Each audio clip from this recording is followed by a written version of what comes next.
Cricket മാത്രമല്ല തൻ്റെ കയ്യിൽ ഫുട്ബോളും വഴങ്ങും എന്ന് തെളിയിച്ചൊരു താരം തന്നെയാണ് സഞ്ജു. ഫുട്ബോളിലും തരംഗം സൃഷ്ടിച്ചിരിക്കുകയാണ് എന്ന് ഉറപ്പിച്ചു പറയാൻ സാധിക്കും.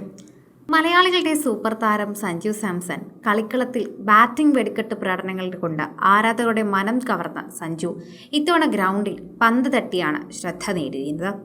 ഒഴിവു സമയങ്ങളിൽ സുഹൃത്തുക്കൾക്കൊപ്പം ഫുട്ബോൾ കളിക്കുന്ന സഞ്ജുവിൻ്റെ ഒരു വീഡിയോ ആണ് ഇപ്പോൾ സോഷ്യൽ മീഡിയയിൽ വൈറലായിരിക്കുന്നത്. ജലത് സക്സേന, മുഹമ്മദ് അസറുദ്ദീൻ, ചാർലി ചാക്കോ എന്നിവർക്കൊപ്പമുള്ള സഞ്ജു ഫുട്ബോൾ കളിച്ചതിൻ്റെ വാർത്തയും പുറത്തു വന്നിട്ടുണ്ട്. വീഡിയോയിൽ സഞ്ജു തകർപ്പൻ 2 ഗോളുകൾ നേടിയതായും കാണാൻ സാധിക്കുന്നു.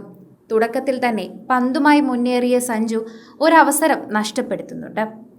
എന്നാൽ പിന്നീട് ലഭിച്ച അവസരങ്ങൾക്കും കൃത്യമായ ഗോളാക്കി മാറ്റിയാണ് മലയാളി താരത്തിന് തൻ്റെ കഴിവ് പുറത്തെടുക്കാൻ സാധിച്ചത്. കളിയിലുടനീളം ആവേശത്തോടെയാണ് സുഹൃത്തുക്കൾക്കൊപ്പം സഞ്ജു പന്ത് തട്ടിയത്. ഗോളടിച്ചതിന് ശേഷമുള്ള സുഹൃത്തുക്കൾക്കൊപ്പമുള്ള സഞ്ജുവിൻ്റെ സെലിബ്രേഷനും ഏറെ സ്പെഷ്യലായി മാറി. അതേസമയം നിലവിൽ കേരള ക്രിക്കറ്റ് ലീഗിൻ്റെ 3ാം സീസണിനായുള്ള ഒരുക്കത്തിലാണ് സഞ്ജു. ഇത്തവണ സഞ്ജു ടൂർണമെൻറ്റിൻ്റെ ഭാഗമല്ല, എങ്കിലും ടൂർണമെൻറ്റിൻ്റെ ഐക്കണായാണ് സഞ്ജു എത്തുന്നത്. ഈ സീസണിൽ കൊച്ചി ബ്ലൂ ടൈഗേഴ്സിന് സഞ്ജുവിനെ റിലീസ് ചെയ്തിരുന്നു. അതുകൊണ്ട് തന്നെ സഞ്ജു ലേലത്തിൽ പങ്കെടുത്തതുകൊണ്ട് മറ്റൊരു ടീമിനായി കളത്തിലിറങ്ങുമെന്നും ആരാധകർ വിശ്വസിച്ചിരുന്നു.